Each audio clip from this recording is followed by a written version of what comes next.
France joins list of nations to recognize Palestinian state. Russia offers to keep abiding to nuclear warhead limit treaty.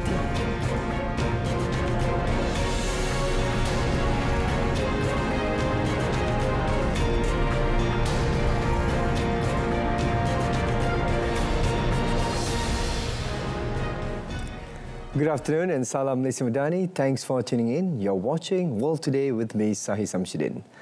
Prime Minister Datuk Seri Anwar Ibrahim expressed his heartfelt prayers to the humanitarian global Sumut Flotilla mission. He hopes that the effort serve as a beacon of hope for the people of Gaza who are tested and serve as a witness to the solidarity of humanity.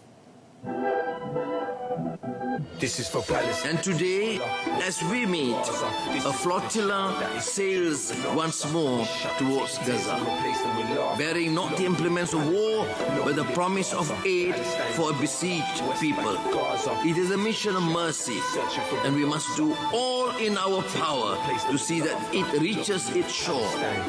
To let it be turned back with violence is to betray the charge that our conscience have placed upon us, to defend the weak, to shelter the oppressed, to give food to the hungry.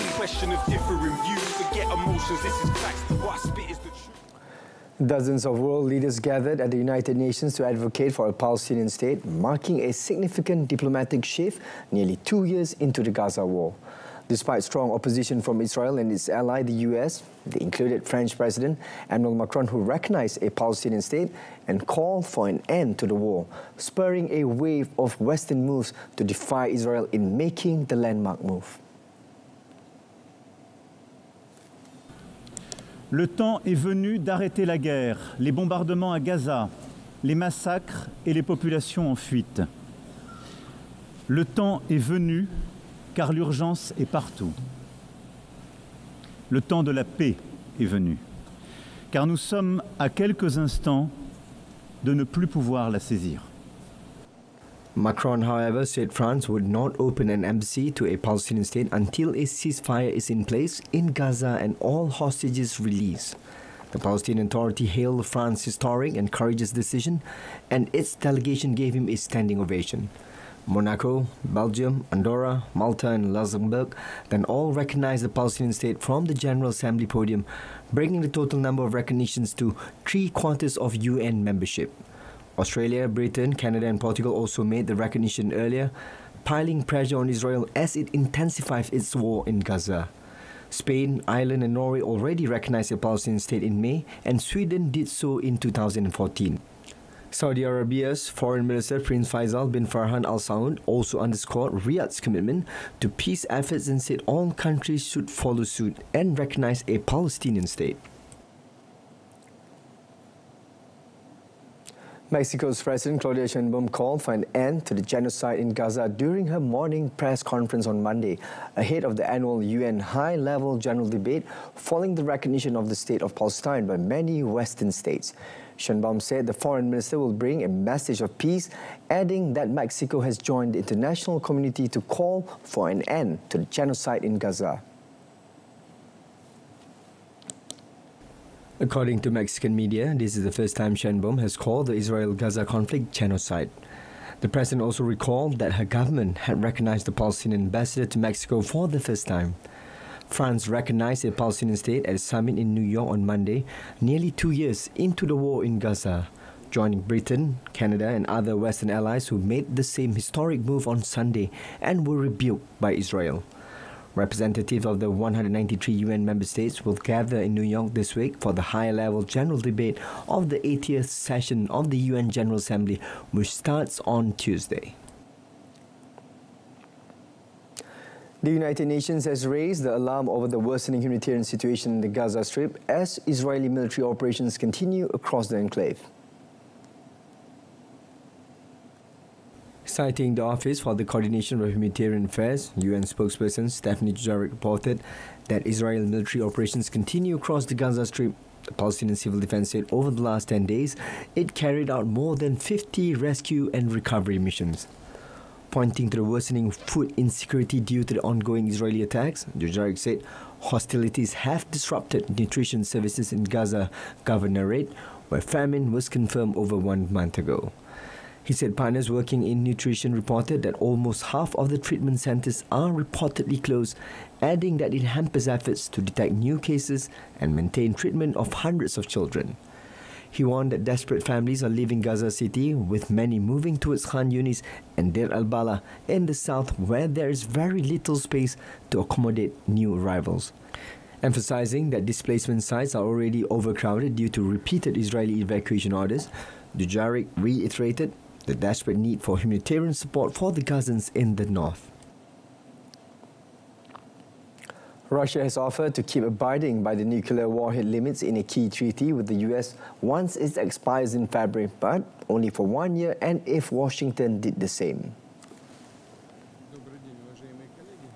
The New START Treaty, signed in 2010, is the last remaining nuclear arms reduction agreement between the world's top 2 atomic powers and limits the number of nuclear warheads each side can deploy. However, inspection was suspended during the COVID-19 crisis, while talks on extending the agreement have broken down in recent years due to tensions over the Ukraine conflict, sparking fears that both sides will breach the limits once it expires.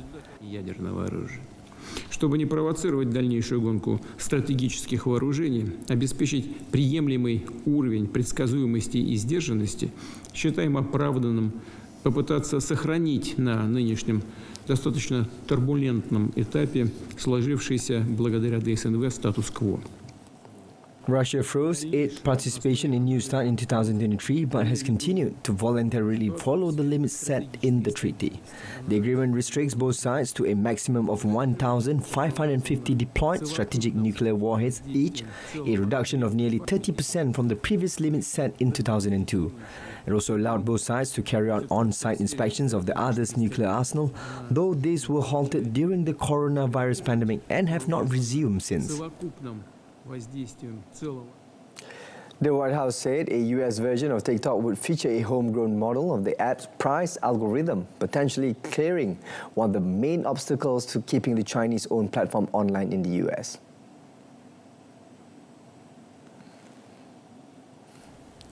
A law passed under President Donald Trump's predecessors, Joe Biden, has forced current owner ByteDance to sell its US operations or face a ban of the hugely popular app in its biggest market. US policymakers, including Trump in his first presidency, have warned that China could use TikTok to mine data from Americans or exert influence through its state-of-the-art algorithm. Under the proposal presented by a senior White House official to reporters, TikTok US operations would move into a new joint venture based in the US that would involve a majority American board of directors. US cloud giant Oracle, which already works closely with TikTok in the US, would serve as a security guarantor for the algorithm, ensuring that it remains separate from any Chinese involvement. The official said TikTok's content recommendations algorithm is going to be fully inspected and retrained by the security provider on US user data and is going to be operated by that US entity. US President Donald Trump has linked autism to childhood vaccines and also to the use of popular pain medication Tylenol for pregnant women and children, claims which are not backed by decades of science. The Republican president delivered medical advice to pregnant women and parents of young children, repeatedly telling them not to use or administer the over-the-counter painkiller. First, effective immediately, the FDA will be notifying physicians that the use of let's see how we say that, acetaminophen, is that okay? Which is basically commonly known as Tylenol, during pregnancy can be associated with a very increased risk of autism. So taking Tylenol is not good. All right, I'll say it. It's not good. The advice from Trump goes against that of medical societies, which cite data from numerous studies showing acetaminophen plays a safe role in the well-being of pregnant women. The Trump administration said it plans to initiate a change to the safety label on Tylenol, which would say that research shows it can lead to adverse neurological outcomes. Trump also called for a re-examination of a link between vaccines and autism, a theory that has been repeatedly debunked and series of changes not grounded in science. He called for the removal of mercury from vaccines and said children should not get the hepatitis B vaccine before the age of 12.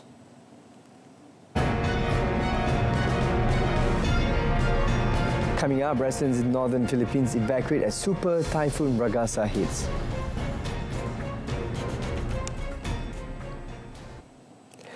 Residents in the northern Philippines were evacuated after super typhoon Ragasa swept through, triggering heavy rains as the country's disaster response agency went on full alert. It also set off storm alerts across other East and Southeast Asia countries. The state weather agency said packing winds of 215 km per hour and gusts of up to 295 km per hour. Ragasa made landfall in Calayan Island in Cagayan province, raising the risk of storm surges exceeding 3 meters. The Babuyan Islands remain under a high-level storm warning signal, with residents advised to stay away from coastal areas and riverbanks. The government suspended work and classes across Metro Manila and large parts of Luzon as outer rain bands began lashing the region, prompting warnings of power outages, landslide, floods and dangerous seas. Airlines have cancelled 24 domestic flights, mostly serving Luzon's main hubs, while ports have suspended ferry services. Elsewhere, Vietnam's Defence Ministry has ordered its forces to monitor the storm and prepare for a possible landfall later this week. Chinese authorities have activated flood control measures in several southern provinces, warning of heavy rain beginning tonight. International Criminal Court (ICC) prosecutors have charged former Philippines President Rodrigo Duterte with 3 counts of crimes against humanity, alleging his involvement in at least 76 murders as part of his war on drugs. A heavily redacted charge sheet laid out the accusations against the 80-year-old former leader currently sitting in the ICC detention in The Hague. The first count concerns his alleged involvement as a co-perpetrator in 19 murders carried out between 2013 and 2016 while Duterte was mayor of Davao City. The second count relates to 14 murders of so-called high-value targets in 2016 and 2017 when Duterte was president. And the third charge is about 43 murders committed during clearance operations of lower-level alleged drug users or pushers. The prosecution alleged that they took place across the Philippines between 2016 and 2018. It added the actual scale of victimization during the charge period was significantly greater, as reflected in the widespread nature of the attack. The attack allegedly included thousands of killings, which were perpetrated consistently throughout the charge period. The charges against Duterte stem from his years-long campaign against drug users and dealers that rights groups said killed thousands. Has witnessed the degrading fashion. United Nations Secretary-General Antonio Guterres has warned that the organization's founding principle face unprecedented threats as it marks its 80th anniversary. He said at this moment, the principles of the UN are under assault as never before. Guterres cited ongoing crises where civilians are targeted and international law trampled in Gaza, Ukraine, Sudan and beyond, while poverty and hunger continue to rise.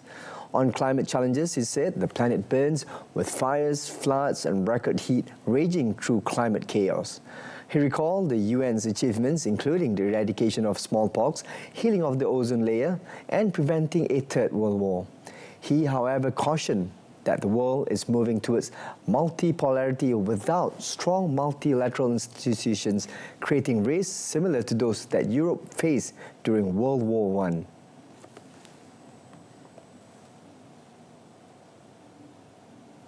To meet these challenges, we must not only defend the United Nations, we must strengthen it. And that is the purpose of Agenda 2030, the Pact for the Future and the UN80 initiative, to renew the foundations of international cooperation and to ensure that we can deliver for people everywhere. The European Union has extended by 1 year its sanctions regime against those responsible for destabilizing Sudan and obstructing the country's political transition. The restrictive measures, which were set to expire next month, will now remain in place until 10 October next year. Currently, 10 individuals and 8 entities are subject to EU-wide travel bans, asset freezes, and a prohibition on making funds or economic resources available to them directly or indirectly. The sanctions target members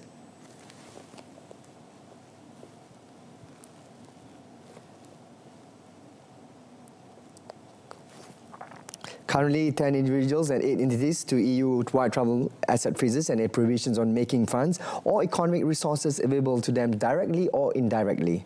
The sanctions target members and affiliates of both the Rapid Support Forces and the Sudanese Armed Forces, whose conflict has severely affected millions of civilians over the past 2 years. The EU first established a dedicated sanctions framework on Sudan in October 2023 and has since imposed successive measures against those linked to the warring parties in January, June and December last year, as well as July this year. The EU has repeatedly underlined that it will continue to coordinate with the international community and use its diplomatic tools, including sanctions, to push for an inclusive political process reflecting the aspirations of the Sudanese people. The United States on Monday imposed sanctions on Viviane Barci de Moraes, the wife of the Brazilian judge who presided over the criminal case of right-wing former President Jair Bolsonaro. The development came as months-long showdown persisted between the administrations of US President Donald Trump and the Brazilian government deepens. In an expansion of its sanctions targeting Brazil's judiciary, the sanctions on the wife of Supreme Court Justice Alexandre de Moraes was imposed under authorities provided by the Global Magnitsky Act. Bolsonaro was convicted earlier in the month of attempting a self-coup to stay in power after he lost the 2022 election to current leftist President Luiz Inácio Lula da Silva. He was sentenced to 27 years in prison. De Moraes himself was already hit in July with sanctions under the Global Magnitsky Act, which allows the US to impose economic penalties against foreigners it considers to have a record of corruption or human rights abuses. A senior administration official said the new measures would help increase the efficacy of the sanctions announced in July. De Moraes has stood firm on Brazil's judicial independence after receiving US sanctions.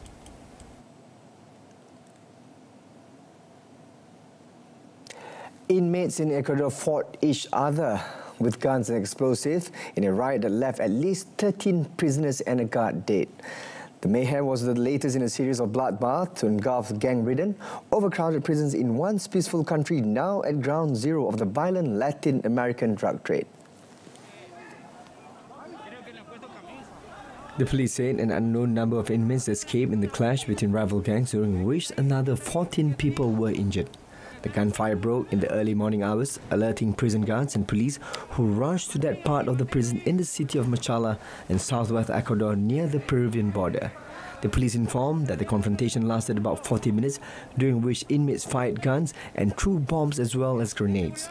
The dead inmates belonged to the rival Los Carneros and Los Lobos gangs, two of the biggest drug trafficking groups in Ecuador, which were being designated foreign terrorist organizations by the US earlier this month.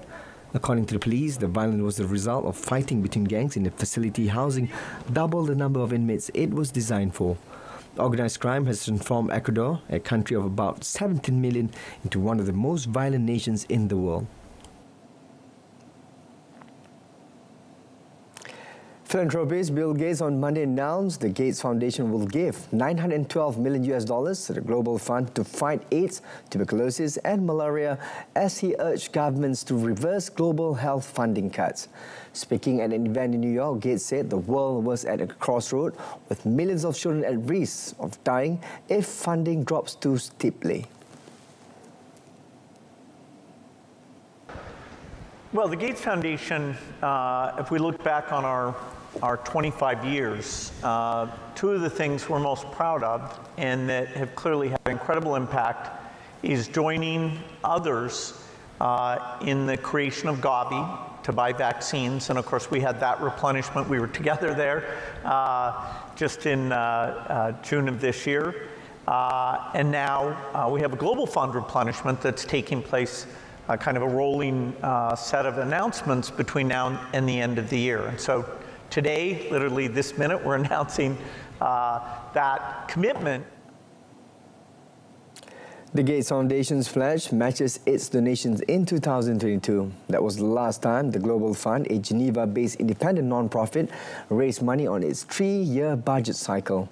The announcement follows deep aid cuts from governments around the world, led by the United States. Chipmaker Nvidia will invest up to $100 billion in OpenAI on Monday, a tie-up between two of the highest profile leaders in the global artificial intelligence race. The deal, which will see Nvidia start delivering chips as soon as late 2026, will involve two separate but intertwined transactions. The startup will pay Nvidia in cash for chips, and Nvidia will invest in OpenAI for non-controlling shares. The first $10 billion of Nvidia's investment in OpenAI, which is most recently valued at $500 billion, will begin when the two companies reach a definitive agreement for OpenAI to purchase Nvidia chips. The pact is among a spate of agreements between major technology players that includes years of investment in OpenAI from Microsoft and a deal last week between Nvidia and Intel to collaborate on AI chips. The two companies signed a letter of intent for a landmark strategic partnership to deploy at least 10 gigawatts of Nvidia chips for OpenAI's infrastructure. They aim to finalize partnership details in the coming weeks, with the first deployment phase targeted to come online in the second half of 2026.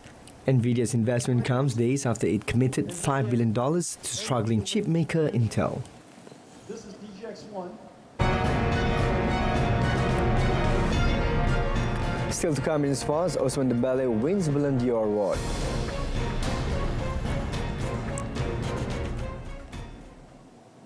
Ousmane Dembele was named the world's best player of the season as he claimed the Ballon d'Or on a night of triumph for his Paris Saint-Germain club, while Barcelona's Atiana Bonmati, a serial trophy winner, claimed the women's award on Monday.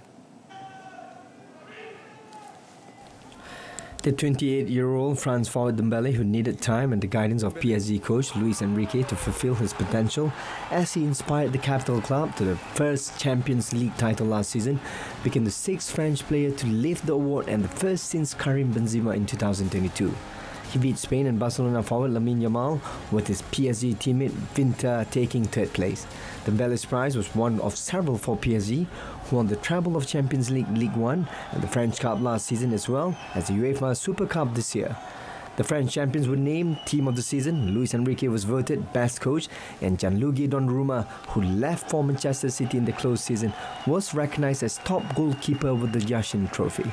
Spain's Bonmati, the Champions League Player of the Season, won the Women's Ballon d'Or for the third time in a row, while England's Dutch manager Sarina Wiegman was honoured as Women's Coach of the Year after leading her side to the European title.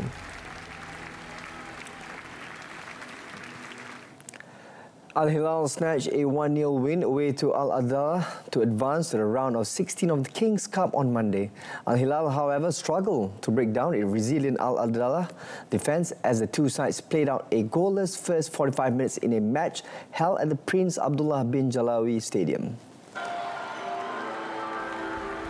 The defending champions thought they had taken the lead 19 minutes in when Mohamed Kano's long-range free kick hit both posts before the loose ball was nodded in by Brazilian winger Caio Cesar. The goal was disallowed, however, with Ali Al-Boulay adjudged to have been offside in the build-up after the referee consulted VAR. On a night when head coach Simeone Inzaghi opted to rest some of Al Hilal's biggest names, including Darwin Núñez, Ruben Neves, Sergic Milinkovic-Savic, João Cancelo and Theo Hernandez against their second division opponents, visitors would have to wait until first half stoppage time to break the deadlock. A superbly taken strike from Abdullah Al-Hamdan proved the only difference between the two sides, allowing Al Hilal to advance. The assist came from midfielder Mohamed Kano, who passed a pinpoint ball for Al-Hamdan. Awaiting Al Hilal in the next round is Al Tai, who claimed a convincing 4-1 victory earlier over Al Tawun.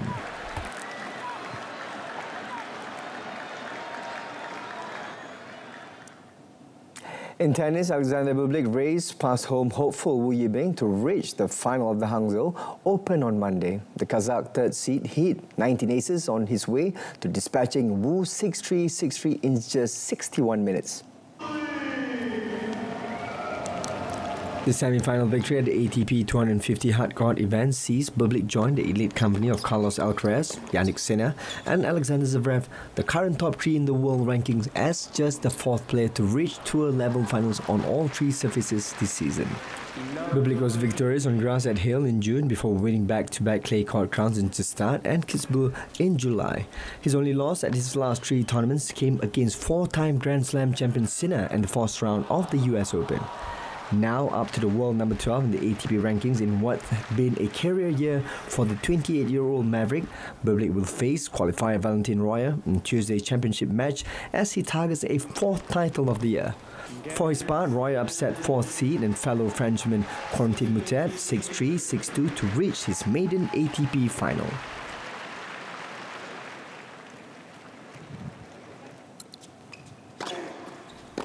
In another match, Valentin Royer has reached his first ATP Tour final after beating Corentin Moutet in straight sets at the Hangzhou Open on Monday.